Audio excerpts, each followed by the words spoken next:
चलिए आज शुरू करते हैं इसी में आगे अवशिष्ट याचना या बकाया याचना। अवशिष्ट याचना का मतलब तो समझ में आ चुका है कि जब कोई अंशधारी कुछ रकम का भुगतान नहीं करता है तो उसको अवशिष्ट याचना बोलते हैं। और जब उसी अवशिष्ट याचना का भुगतान वो आगामी वर्ष में कर देता है, प्रथम याचना में या अंतिम याचना में, तो ऐसी दशा में संचालक मंडल के द्वारा कुछ ब्याज की दर भी तय की गई।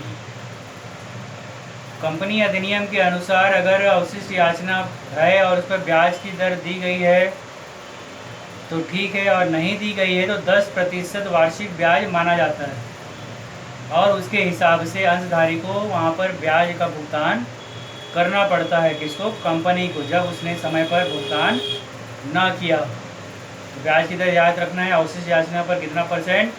10% वार्षिक की दर से ब्याज हमको देना है। ठीक है, चलिए देखते हैं इसी में अपन एग्जाम्पल नंबर 15 ध्यान से देखेंगे।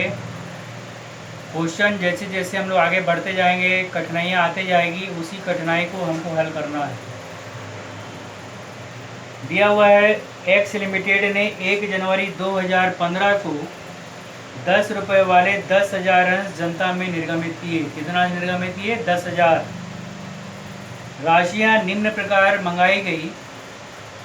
आवेदन पर 2 रुपये प्रति अंश, आवंटन पर 3 रुपये प्रति अंश और याचना पर 5 रुपये प्रति अंश। तीनों का योग लगाते हैं अपन, 2 और 3 5 और 5 10। तो कितने रुपए वाले अंश हो गए? 10 रुपये वाले अंश। ठीक है, आवंटन के 4 माह बाद, यानी आवंटन के 4 माह के बाद याचना की राशि को मंगाई गई। तारीख अगर नहीं दिया है तो समय दे देगा यहाँ पर, 1 माह 2 माह 3 माह 4 माह जो भी है। तो यहाँ कितना समय दिया है? 4 माह का समय दिया है। आवंटन के 4 माह बाद याचना की राशि मंगाई गई। ठीक है, आगे कुल 12,000 अंशों के लिए आवेदन प्राप्त हुए। कितने अंशों के लिए आवेदन प्राप्त हुए? 12,000। कंपनी ने कितने अंशों का निर्गमन किया? 10,000।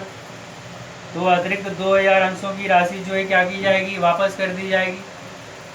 अगर आवंटन में समायोजन करने के लिए बोलेगा तो आवंटन में समायोजित हो जाएगा। तो यहाँ समायोजन करने के लिए नहीं बोला है, बोला है कि 2,000 जो अतिरिक्त राशि है उसकी राशि वापस कर दी गई। तो पहला प्रविष्टि हमको मालूम है, क्या प्रविष्टि होगा? बैंक विकलन 2 अंश आवेदन। क्या एंट्री होगा? पहला बैंक विकलन 2 अंश आवेदन। और उसमें किसको लेकर चलेंगे अपन? 12,000 अंशों के लिए जो आवेदन प्राप्त हुआ है उसको लेकर चलेंगे। और आवेदन पर कितना रुपए है? यहाँ पर 2 रुपये। तो 12,000 गुणित 2 किए तो 12 दूनी 24,000। पहला एंट्री बैंक विकलन 2 अंश आवेदन, 12,000 गुणित 2 24,000। ठीक, दूसरा एंट्री होगा इसी में अंश आवेदन विकलन 2 अंश पूंजी। कितने अंशों का निर्गमन हुआ? 10,000 का। 2 रुपये आवेदन पर, 10,000 गुणित 2 20,000।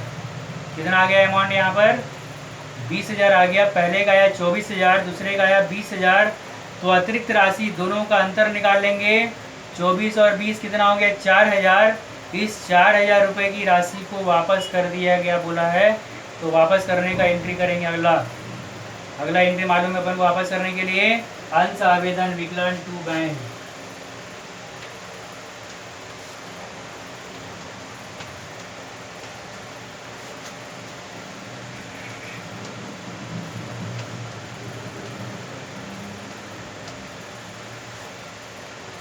₹4,000 क्या करेंगे अपन? इसको वापस कर देंगे। अतिरिक्त राशि को क्या कर दिया गया? यहाँ पर वापस कर दिया गया। ठीक है यहाँ तक। अब इसके बाद चलते हैं, आवेदन का काम तो हो गया, अब आवंटन पर चलते हैं अपन। आवंटन पर बोला है, देखो आवंटन 3 रुपये प्रति अंश। तो पहले दे का एंट्री हमको करना है। क्या करना है? दे का एंट्री करना है। तो अंश आवंटन विकलन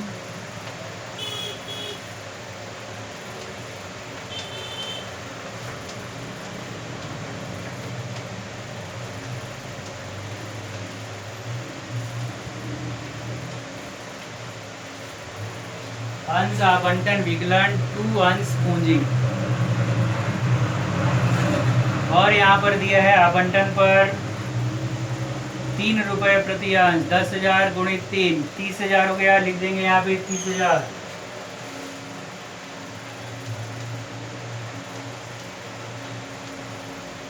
नरेशन देंगे आवंटन की राशि दे। क्या हो जाएगा नरेशन? आवंटन की राशि दे। अब देखो इसके बाद क्वेश्चन में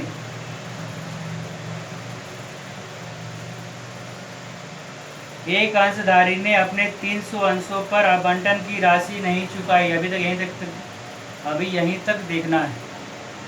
एक अंशधारी ने 300 अंशों पर राशि नहीं चुकाई। जब इसका अगला प्राप्त का एंट्री करेंगे अपन, तो बैंक खाता विकलन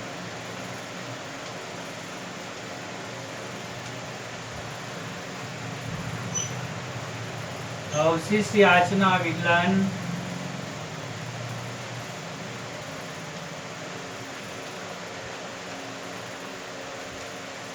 टू अंश आवंटन।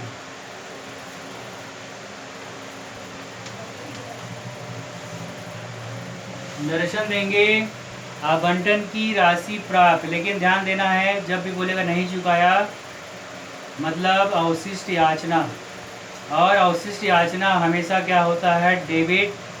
जिसका भुगतान नहीं करता है उसमें आवंटन का भुगतान नहीं किया, तो आवंटन में जब प्रविष्टि करेंगे अपन यहाँ पर प्राप्त का, तो बैंक विकलन अवशिष्ट याचना विकलन टू अंश आवंटन, ये एंट्री होगा। अब यहाँ पर अंश आवंटन से लेना कितना था हमको? 30,000। ये लिख देंगे अपन यहाँ पर 30,000। कितने अंशों के धारी ने नहीं चुकाया? अब इसको देखेंगे अपन यहाँ पर, तो बोलता है 300 अंशों पर आवंटन की राशि नहीं चुकाई गई। कितने अंशों पर? 300 अंशों पर आवंटन की राशि नहीं चुकाई गई। और आवंटन पर 3 रुपये है, 300 गुणित 3। क्या करेंगे? 300 गुणित 3। 300 गुणित 3 करेंगे तो कितना हो जाएगा? 900। 900 रुपये नहीं आया। कितना आना था टोटल? 30,000। 30,000 में 900 नहीं आया। 30,000 माइनस 9 कर देंगे, 900 कर देंगे तो कितना आएगा ये हमारा? 29,100। 30,000 में से 900 माइनस करेंगे तो कितना आ जाएगा? ये 29,100 इतना रुपए मिला। यहाँ तक का बात समझ में आ गया? फिर से एक बार देख लो, यहीं पे कठिनाई है, बाकी कठिनाई तो हो चुका है दूर। जब भी आवंटन के बारे में बोलेगा तो पहले एंट्री जो करते हैं वही एंट्री होगा, वहाँ पे कोई परिवर्तन नहीं होगा। तो अंश आवंटन विकलन टू अंश पूंजी, पहला देगा एंट्री हो गया।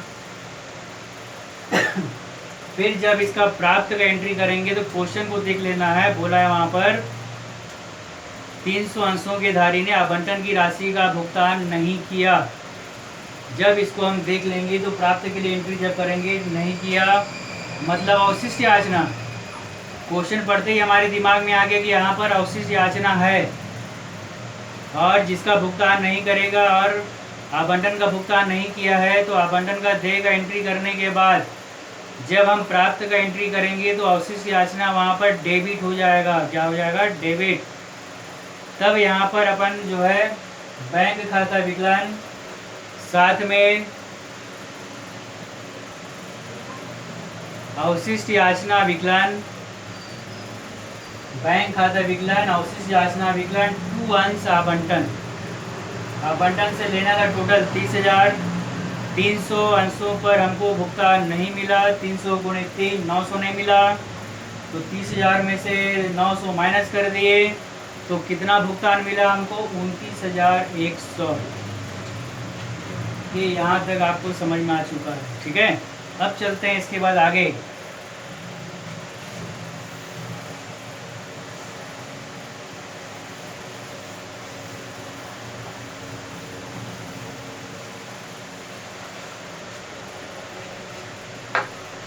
जब आगे बढ़ेंगे तो पहले क्वेश्चन को देखना है क्या बोला है। उसके बाद 300 अंशों पर आवंटन की राशि नहीं चुकाई, यहाँ तक हो गया, जो उसने याचना के लिए निर्दिष्ट तिथि को चुका दी। उसने वो 300 अंशों की राशि को याचना के साथ चुका दिया, बाद में दिया। अब देखिए यहाँ पर क्या होगा। तो सबसे पहले अंश याचना का देय का एंट्री करेंगे अपन। कौन सा एंट्री करेंगे? अंश याचना का देय का एंट्री करेंगे। अंश याचना खाता विकलन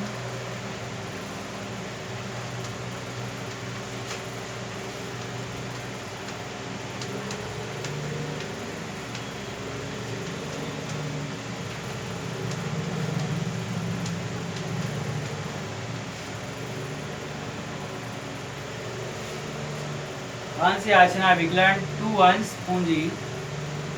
याचना की राशि लेना कितना है हमको? तो देखो यहाँ पर याचना पर कितना रुपए बोला है? 5 रुपये प्रति अंश। और कितना अंश था? 10,000 अंश था। तो 10,000 गुणित 5 कर देंगे अपन यहाँ पर। तो कितना हो जाएगा? 50,000 रुपये। कितना हो जाएगा? 50,000।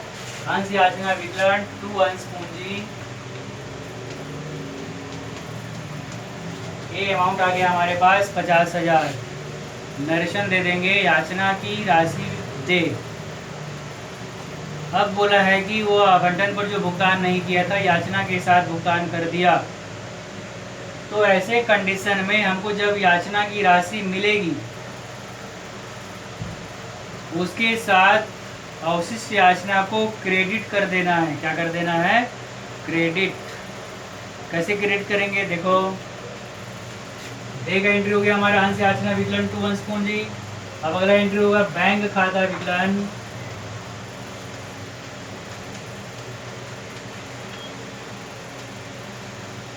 टू अंश याचना, और इसके साथ टू अवशिष्ट याचना।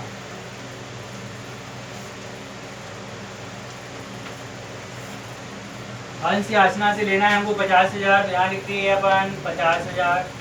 और अवशिष्ट याचना 900 था, ये लिख दिए 900। दोनों को जोड़ दिए तो पैसा हमको मिल गया यहाँ पर 50,900। ध्यान देंगे, क्वेश्चन में बोला है कि उसने याचना के साथ उस राशि का भुगतान कर दिया, अवशिष्ट याचना का भुगतान कर दिया। ऐसी कंडीशन में पहले याचना का देय का एंट्री करना है हमको। अंश याचना विकलन टू अंश पूंजी, अमाउंट कितना आ गया? 50,000, क्योंकि याचना पर 5 रुपये दिया हुआ है। इतना करने के बाद जब बैंक का एंट्री करेंगे तो बैंक खाता विकलन टू अंश याचना, याचना से तो हमको लेना है मालूम है, और टू अवशिष्ट याचना, जो आवंटन का भुगतान नहीं किया था 300 अंशों पर, वह याचना के साथ भुगतान कर दिया, ऐसा बोला है। तो टू अवशिष्ट याचना ले लेंगे यहाँ पर। तो अवशिष्ट याचना कितना हमारा 900, और याचना का कितना था 50,000। दोनों को जोड़ देंगे तो कितना हो जाएगा? 50,900।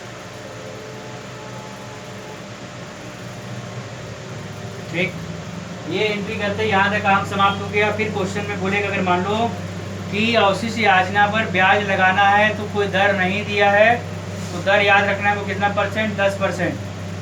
तो अवशिष्ट याचना में ब्याज देगा, कौन देगा? अंशधारी। तो कंपनी को ब्याज मिलेगा, मिलने के लिए एंट्री हो जाएगा यहाँ पर अगला बैंक विकलन टू ब्याज। बैंक विकलन टू ब्याज, और इस ब्याज की गणना किस पे की जाएगी? 900 रुपये पर की जाएगी। तो गणना करेंगे 900 का 10/100 और 4/12। 900 रुपये पर 10% ब्याज देना है। दर अगर नहीं दिया है तो, और दिया रहेगा तो कोई दिक्कत नहीं है। और बोला यहाँ पर आवंटन के 4 माह बाद याचना, इसलिए दोनों के बीच में अंतर कितने महीने का है? 4 महीने का है, इसलिए 4/12। ठीक है, अब काटिए इसको। 0 कट जाएगा, 0 कट जाएगा, 4 से 1 कट जाएगा, 4 1 4 तिया 3 से 1 कट जाएगा, 3 तिया 9, 10 तिया 30। तो ब्याज के अमाउंट कितना निकल जाएगा यहाँ पर? 30 रुपये। तो काटने पर ब्याज कितना निकलेगा यहाँ पर? 30 रुपये ब्याज आ जाएगा। और इस प्रकार से ब्याज का एंट्री हो जाएगा बैंक विकलन टू ब्याज। अवशिष्ट याचना पर ब्याज कंपनी को मिलता है, इसलिए बैंक विकलन टू ब्याज। अगर अग्रिम याचना जो आगे पढ़ेंगे अपन, उस पर ब्याज रहेगा तो कंपनी ब्याज देती है किसको? अंशधारी को। तो वहाँ पे एंट्री हो जाएगा ब्याज विकलन टू बैंक। आगे बात समय यहाँ तक। चलिए अगले में बताएंगे दोनों का मिक्स आपको अग्रिम और अवशिष्ट याचना का जब दिया रहेगा तो किस प्रकार से हमको प्रविष्टि करना है, यहाँ तक क्लियर कर लेंगे। फिर अगले चरण में आपको बताता हूँ अग्रिम अवशिष्ट को एक साथ किस प्रकार से प्रविष्टि किया जाएगा। ठीक है, वो